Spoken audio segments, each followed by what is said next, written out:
스루프 타임즈 2022년 9월 29일에서 30일 사이에 생전에 관한 뉴스들을 한번 그 역사 기록으로서 남기고자 보고자 합니다.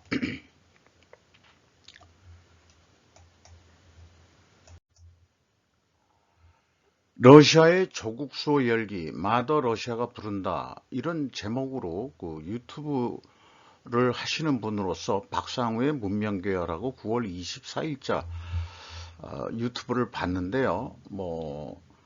이 서구 언론의 뉴스 보도들이 다 가짜다, 이렇게 이제 이분은 소개를 하고 있습니다. 아마 러시아 언론 뉴스 보도를 찾아가지고 그렇게 하고 있는 모양인데, 저건 조금 현재 어떤 서구의 뉴스 보도 그런 것들이 거짓말도 있다, 뭐 이런 얘기인 것 같아요. 다 이 푸틴의 동원령 때문에 다 도망간다고 그랬는데 그게 아니고, 조지아에 사는 사람들이 러시아에 가서 일하다가 동원령이 내려지니까 조지아로 다시 도망가는 거다, 이런 식으로 얘기를 했는데, 그 진위 여부는 저는 잘 모르겠습니다만은 어쨌든 좀 관심이 가게 됩니다. 제 개인적인 생각인데요. 러시아 내에서도 참전파도 있고 회피파도 있겠지라는 생각을 해봅니다. 또 그래서 박상우 씨의 표현도 편파적일 수 있지 않느냐 하는 생각을 해보고요. 한국의 분쟁이 발발할 경우 자기 식구 중에 최소 한 사람은 참전시키고 난 다음 할 얘기 수준 아니냐. 저는 그렇게 조금 비판적인 시각으로 이분의 유튜버 방송 내용을 좀 생각하게 됐습니다. 영화를 이 테마에, 스루프 타임즈 테마에 좀 어울릴 것 같아서 한번 해봤는데요. 미국 영화인데 플레드 플라스키라는 기자가 뭐 빤다고 양당 체제냐, 니들끼리 빨든가, 요걸 그렇게 이제 분석을 한 모양이에요. The two party system can suck a dick, actually two dicks. 이거를 이렇게 번역을 할 수 있는 모양입니다. 우리 속어로. 그러니까 윤석열 대통령이 미국 가서 했다는 얘기가 이제 국격이 어쩌고 그다음에 외교 파탄이 났다 이렇게 되는데, 요건 번역하기 나름에 따라서 이렇게 달라지는 거다, 이렇게 생각을 합니다. 여기에서도 이런 얘기가 나와요. 그 영화 속에서도 수많은 가짜 뉴스들이 문제를 일으키고 있고, 재벌과 언론 그리고 정치가가 만들어내는 문제들, 이런 언급을 또 미국 영화에서도 비판적으로 나오고 있습니다. 그 테이프 유출해도 난 괜찮아. 이게 대통령, 여성 대통령 후보하고 동생뻘 되는 애하고 이 로맨스 내용에서 뭔가 찍힌 거가 공개돼도 자기는 괜찮다, 이런 얘기로 해서 다루기 무거운 주제를 가볍게 풀었다, 이런 거고요. 그런 걸 하면서 MBC 뉴스 보도를 통해서 일반적으로 우리가 느끼는 것은 이제 MBC가 좌파가 장악을 했다, 이런 식으로 또 얘기하시는 분들도 있더라고요.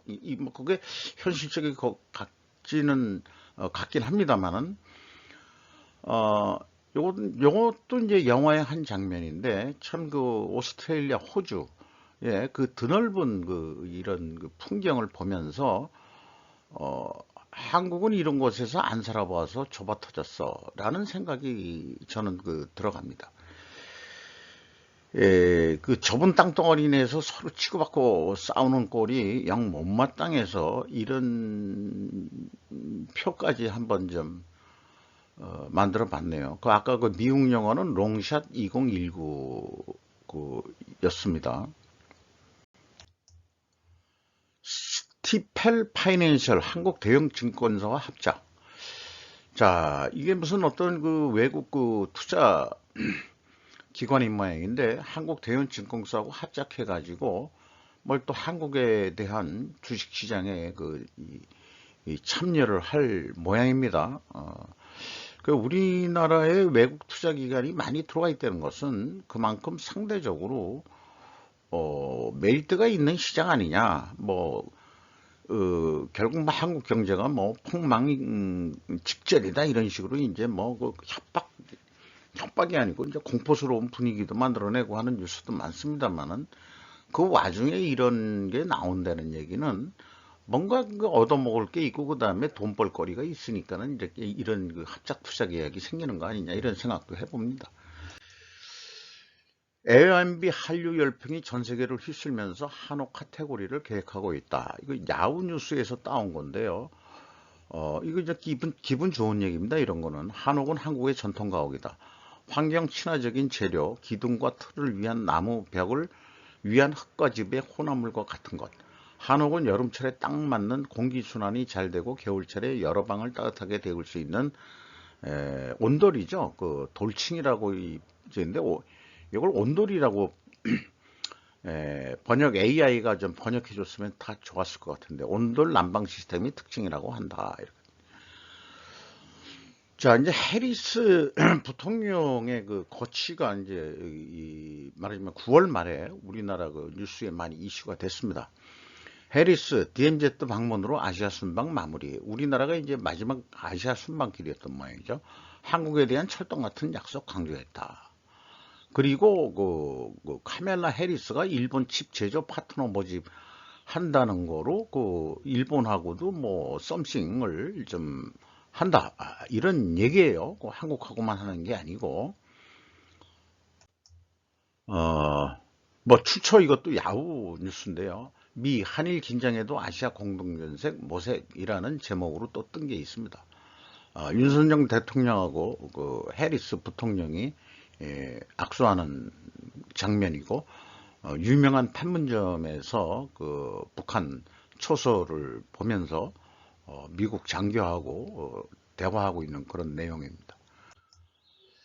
이런 또 뉴스 제목을 만든 게 아주 그 의미가 있어 보입니다. 외국 언론 기관의 제목이 이런 것을 좀 떼었다는 것은 참 의미심장한 표현이라고 봅니다. 분단된 한국은 우리의 세계를 상징한다. 한국의 문제는 사실상 전 세계 문제를 상징한다고 저는 그렇게 좀 생각하고 싶습니다. 한국의 문제가 전쟁으로 풀어지는 그런 단계에 온다면은 미국도 그 책임을 면할 수가 없을 거예요. 또 그 우방이라고 하는 그 한미일 그 공조 체제에서도 문제가 있다. 이렇게 얘기할 수밖에 없겠죠. 한국에서는 더 이상 어떤 그 전쟁 발발이 안 나야 된다고 저는 믿습니다. 그 기자가 뭐 아서 일제 컴퓨터라고 번역이 된 모양인데 이게 이제 9월 29일자 또 한독수 부총리가 그 아베 국장에 가서 그 기시다 총리하고 악수하면서 찍은 사진이고 어쨌든 분위기가 좀 뭐 한일 관계를 조금 정상화해보자 하는 분위기를 좀 만들어 나가고 있는 것 같아요. 또 이런 뉴스가 또 나왔죠. 해리스 부통령 실수로 북한과의 동맹을 선전하다. 말의 실수인지 어떤 건지 그죠? 말을 실수했을 수도 있겠죠. 이분이 조금 덤벙대는 것도 있긴 있는 것 같은데 이게 한국군 병사가 유엔군 소속이겠죠. 뭐 북한을 가리키면서 뭔가 이제 그 뭐 설명을 하고 이런 장면이 또 찍혀 있는데요. 근데 저는 좋습니다. 실수라도 좋다. 북한과 미국이 어제의 적이 내일의 친구가 될 수도 있기에 그렇다. 그러니까 북한만 변심해 주면은 뭐 솔직히 만사 오케이다 이거예요. 그쪽이 공산주의를 안 버리고 김씨 왕주로 계속 간다 하더라도 우리로서는 조금 안심할 수 있는 선 아니겠느냐. 뭐 이 경우에 북한과 미국이 동맹을 만약에 맺었다고 미래에 그런 일이 발생한다 그러면은 아마 북한에도 미군이 주둔을 할 수 있게 되지 않겠느냐.